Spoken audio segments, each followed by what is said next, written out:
What is going on, guys? It's your boy Guns here, and we are here, guys. We are here finally with the Many Blades One Heart season. Some of the things we're going to be covering is looking down on my notes: policies, fellowship, and mastery skills. That's some of the main things that we're going to talk about. There's a few new things. Some of you guys may have played this season of Strife in the past. Some of you guys may have not. But let's go ahead and get right into it, guys. So here we are, we're loaded in to the new season of Strife, Many Blades, One Heart.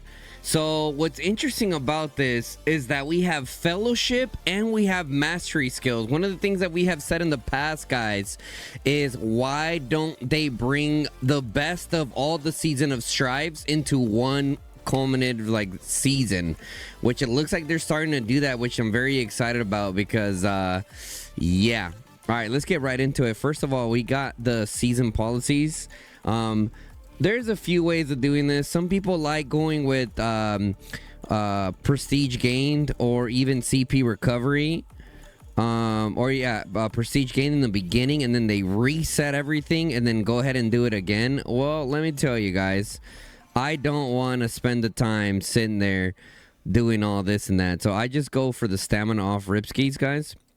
I go off stamina. One of the first things that I want to do is get the Stone Sentinel to 5 out of 5. That way, when it becomes unlocked to be able to get the mastery skills, we can get the most Stone Testaments that we can, and I'll go ahead and show you guys that. So pretty much that's what I'm doing there. I'm going with elixir production speed. I'm going with stockpiles here. In the beginning, I don't care about this up top. One of the things I like doing with my policies from the ripskis is getting my military expansion and my healthcare reforms up. Okay.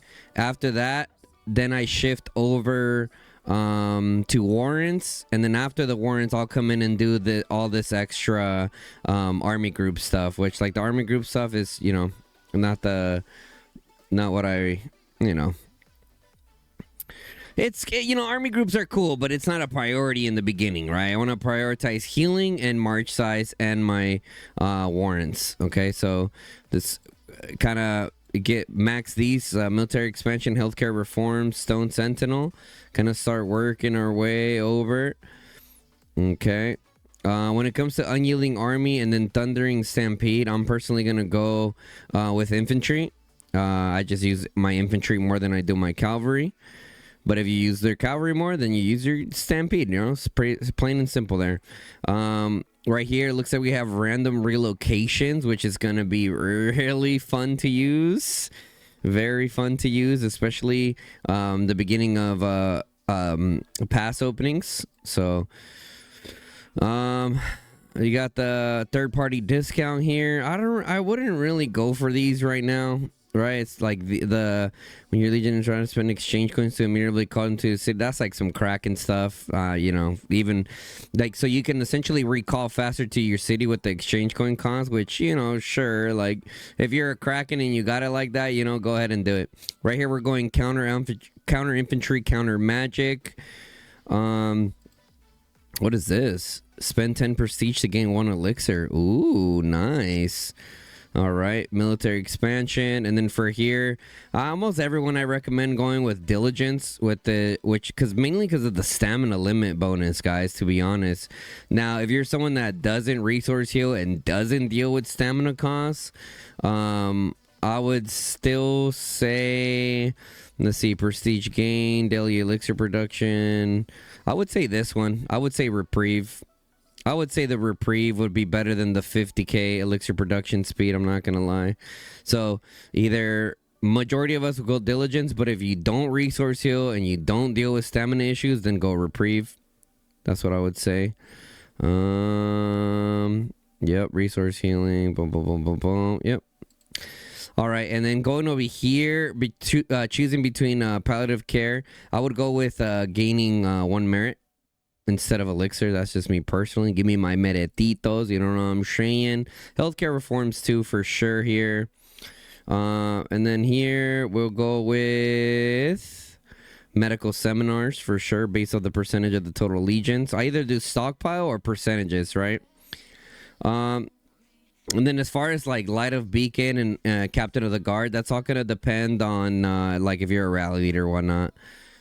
For most people, I would say go for Garrison first because city rallies and stuff like that.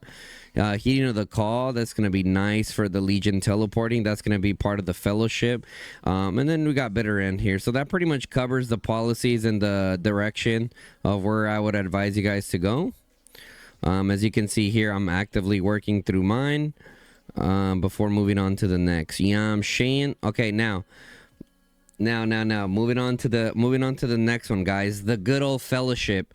One of the first things you want to do when you enter KVK is make sure that you are part of a fellowship. Okay, once you're part of a fellowship here, you can start gaining points. Now, here is the way the features work. Okay, features get unlocked as the Augur Stones go by. Okay, so for the first one, you get 3% more prestige gained by any other fellowship member, right? There's a daily limit that you can get. But listen, every prestige gained is a leg up. So you can see here, the first you get the 3% of any prestige gained from other fellowship members. The second one, you can lend one legion, which can be borrowed up to 5 times. A fellowship can borrow up to 1 legion at a time. Not sure what that means. I think they're talking about like an actual pairing here, maybe. You can buy merit store items for fellowship members. Okay, you gotta get the points, right? You kind of unlock it as you go as well. Yeah, so I don't think this one's based off the Augur Stone. Let's see. I think it's all based off points. Right here, you can gain fellowship points by completing daily quests, peacekeeping, gathering, making alliance donations. Once you reach 4,000 fellowship points in a day, any other further points you gain will be reduced. Okay, so you can get 4,000 off Ripskis in a single day, but then it can get reduced. Okay, I see. Newly joined fellowship, can I use them? Okay, fair. And then here, members gain 5% of any prestige gained. I'm not going to read through all of them, but you guys can see here like how it kind of goes by. You get all these buffs, so it's important that whenever you choose your fellowship, you choose players that, you know, for the most part are pretty active.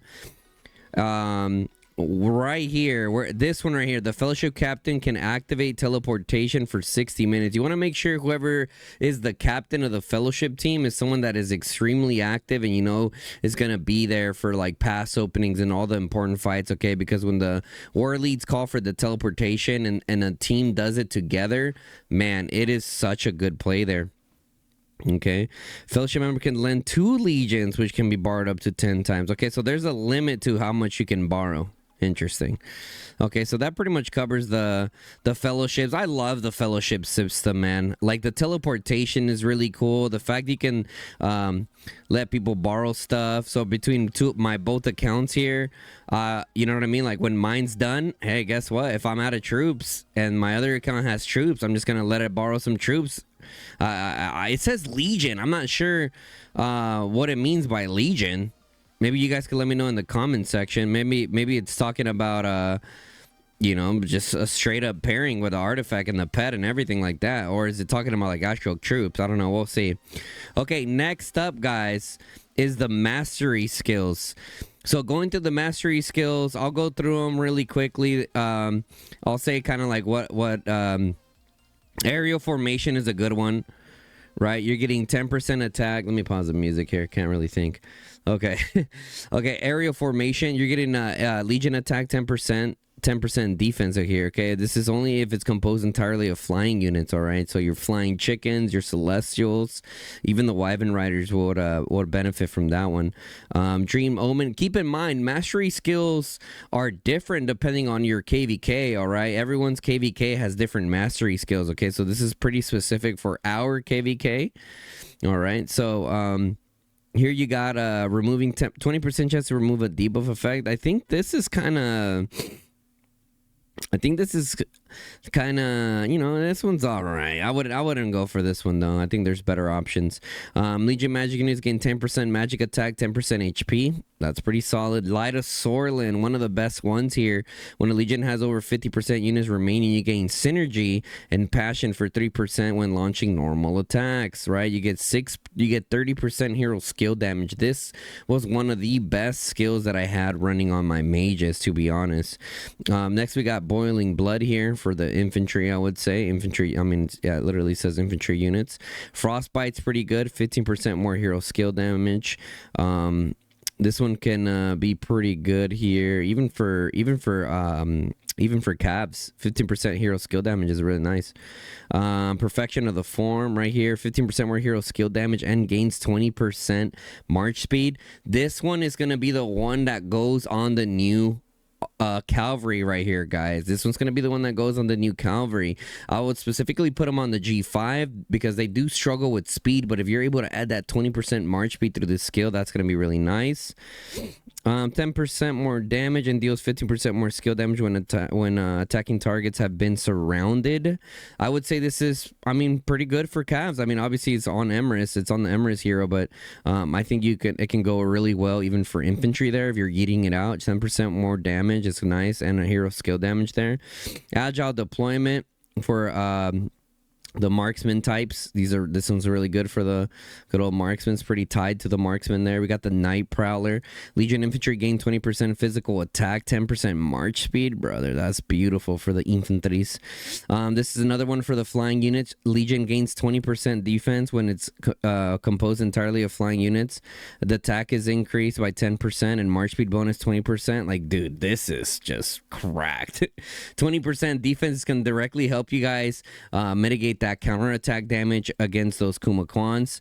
This is another one. Rejuvenated Blessings, really nice at 20% HP. It's also going to help with the counterattack meta that we're currently experiencing in Call of Dragons. Leosa's Brilliance, I believe this one is more of a more of a yeeting skill, so like more for your tanks and your cavalry.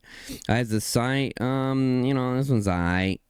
Launching normal attacks, 30% chance to grant 60 rage. You can create a pretty crazy, like if the kit of the march that you're using relies on a lot of rage, right? Then this could be a potential good one. Here we got a Soaring Ambition. Then we got Knocked and Loaded. When in the field, 15% more normal attack damage and 15% defense. This is really good for archers specifically.